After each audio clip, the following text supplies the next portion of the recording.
Topic News, c'est tout de suite avec Franck Ramarson, directeur de publication du Courrier de Madagascar. Nous sommes le 24 juillet sur Topic News, 24 juillet, une date aussi qui nous dit rencontre face à face Marc Ravalman à Andrazuel. Nous sommes avec Franck Ramarson, directeur de publication du Courrier de Madagascar. Bonjour Franck. Bonjour Prisca et bonjour à tous nos auditeurs de ce matin. Comment voit Courrier la situation de ce jour par rapport à cette rencontre? De toute manière, c'est une rencontre donc qui se déroule déjà sous haute pression, puisque des événements se sont produits donc depuis la semaine dernière, en particulier donc cette insistance du président de la transition de vouloir tenir des élections à tout prix à la fin de l'année, soutenu par des experts nationaux, tenir des élections législatives. Après, vouloir aussi suspendre des ministres de la mouvance Ravalman, il est remplacé par des intérimaires, violant aussi la feuille de route et je dirais violant un certain nombre de principes dans le fonctionnement des institutions, puisque on ne suspend pas des ministres, soit on les nomme, soit on les révoque. Donc là déjà, on voit quelques aperçus de ce qui va se passer, puisque en violant donc cette feuille de route, le président de la transition risquait de revenir à une situation unilatérale et que si il a persisté dans cette décision, que si le Premier ministre avait notifié cette décision du Conseil des ministres, il y aurait eu vacance de pouvoir puisque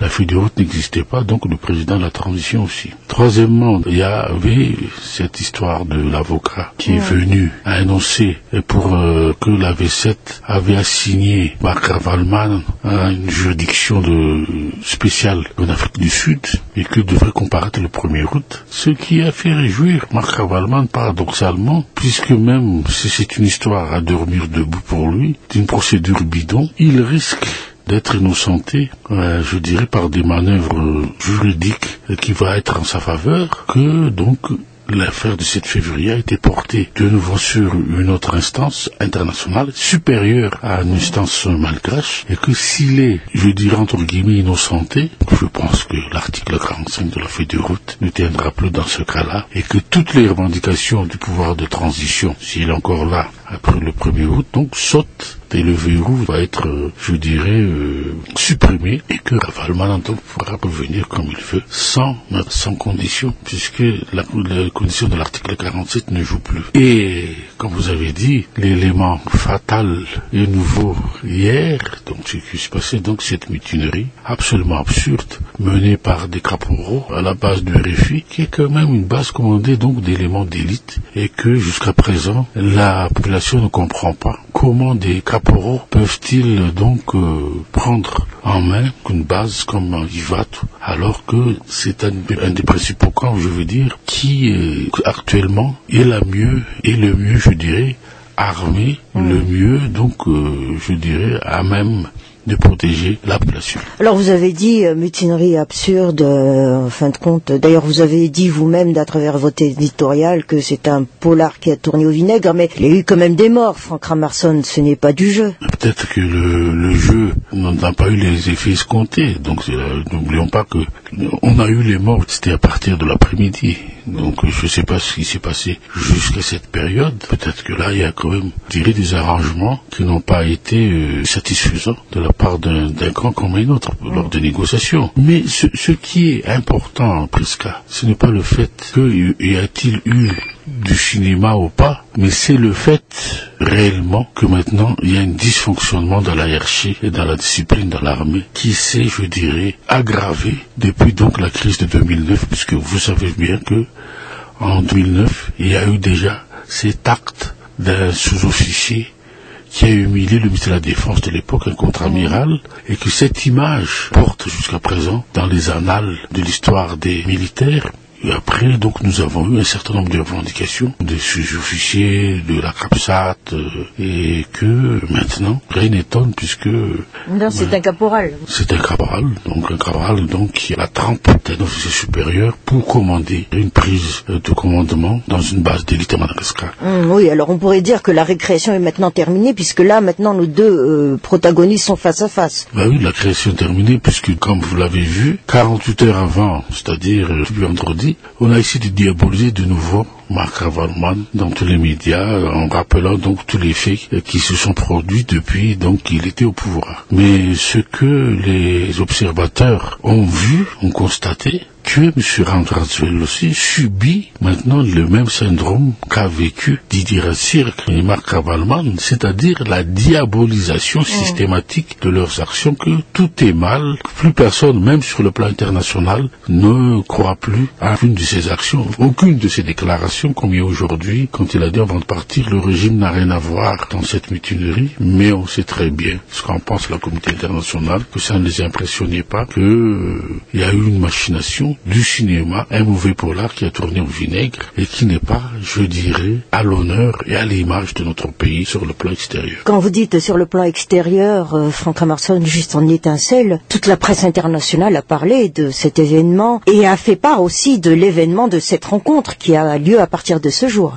Donc c'était une pression de la presse internationale sur Randrazuel, en mentionnant bien qu'il y a une mutinerie, mais aussi donc la rencontre, et même dans l'AFP qu'on a lu dans Libération, que 2 sources diplomatiques ont créé qu'il y a une manœuvre de diversion de la part du régime pour donc faire capoter la rencontre. Ça veut dire, comme je vous dis tout à l'heure, la diabolisation de M. Randrazuel est maintenant en marche, et que maintenant ils n'ont plus de crédit ni pour Marc Ravalman, ni pour Randrazuel. On verra bien les résultats de cette rencontre qui vont se jouer à huis clos, pas dans la capitale des Seychelles, mais dans une autre île, d'après donc les informations données par certaines presses mauriciennes. Mais ce qui étonne les diplomates et les experts, pourquoi cette présence du secrétaire général de la COI donc à cette rencontre, puisque la COI n'a rien à voir dans la médiation de la SADC. Est-ce que peut-être que le président de la COI est un Seychellois, mais on sait très bien quelle est la position de l'île Maurice par rapport à Randrazuel, ce qui n'est pas une position neutre, puisqu'elle est en faveur d'Randrazuel. En tout cas, ces 2 protagonistes seront face à face. Sans doute, il y aura des remontrances, mais aussi des orientations. Mais ici, à Madagascar, que doit faire le gouvernement en attente de cette rencontre? De toute manière, les 2 protagonistes doivent faire preuve de patriotisme et donc doivent faire des concessions. Et que si la communauté internationale, s'ils arrivent à s'entendre pour qu'ils ne participent plus à partir du 1er août, parce qu'il y a 2 choses. Soit ils ne participent pas, ils arrêtent de se mêler de ces transitions, et ils se, je dirais, présentent aux élections. C'est aussi une option. Soit réellement, ils font un accord, un modus vivendi pour gérer ensemble la transition, peut-être avec les autres entités, mais qui sont les autres signataires, puisque on va peut-être remanier cette feuille de route, et, en bout de course, affirmer ensemble qu'ils ne vont pas se présenter aux élections présidentielles pour éviter donc toute une autre post-crise dans cette affaire.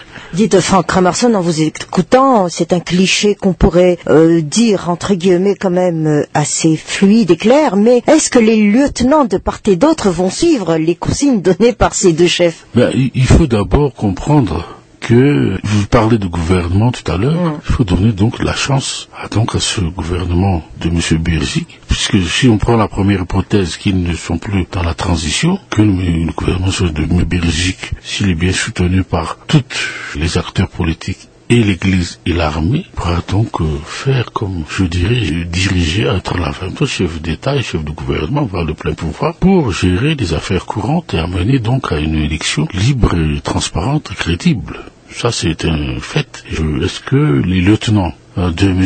Randrazuel et de M. Ravalman vont l'accepter? Ça, c'est encore notre paire de manches. C'est la plus difficile, il me semble, que cette rencontre. Mais bien entendu, puisqu'on ne réfléchit pas à l'avenir politique de ce pays, qu'on doit sortir de cette crise. Donc, comme vous le dites tout à l'heure, vous savez pourquoi ça a été plus facile d'imposer M. Guy Rajanamash avant, non contrairement à ce qu'on a dit à l'époque, c'est parce que c'est M. Mitterrand qui a forcé M. Ratsirk à accepter de cohabiter avec M. Guy Rajanamash, et que la transition s'est faite normalement. Peut-être aussi une chose que l'on pourrait faire avec M. Randrazuel, s'il accepte de cohabiter réellement avec M. Birgic, et donc aussi ne pas donner des bâtons dans les roues dans la mouvance Ravalman, je pense qu'on pourrait aller aussi dans le sens où on veut, mais si, comme je dis, s'il reste dans cette transition, ils font une déclaration solennelle, les 2 qui ne se présentent pas aux élections présidentielles. Donc nous sommes suspendus à cette rencontre? Nous sommes vraiment suspendus à cette rencontre, mais comme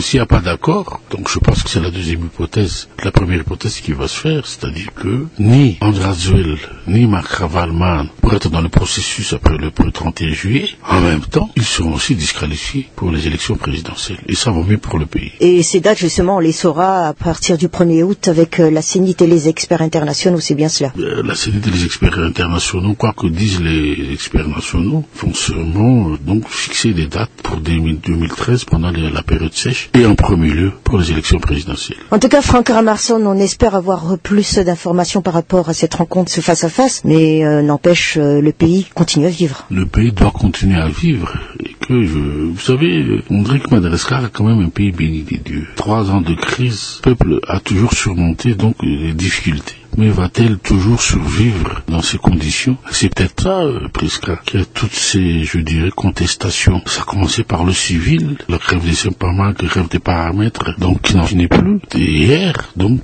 nonobstant les hypothèses qu'on avait émises tout à l'heure, que du côté des militaires aussi, donc, il y en a donc qui veulent améliorer leur sort, notamment donc, je dirais, leurs revenus, leurs conditions de travail. C'est peut-être pour ça que les chefs militaires, en particulier le ministre de la Défense et le chef d'état-major, n'ont pas pu supporter hier. C'est pour ça peut-être ça qu'il y a cette répression féroce des 100 grades. Mais si c'était des officiers supérieurs, ça m'étonnerait qu'on est allé, on est allé jusque-là. À jeudi, Franck. Merci.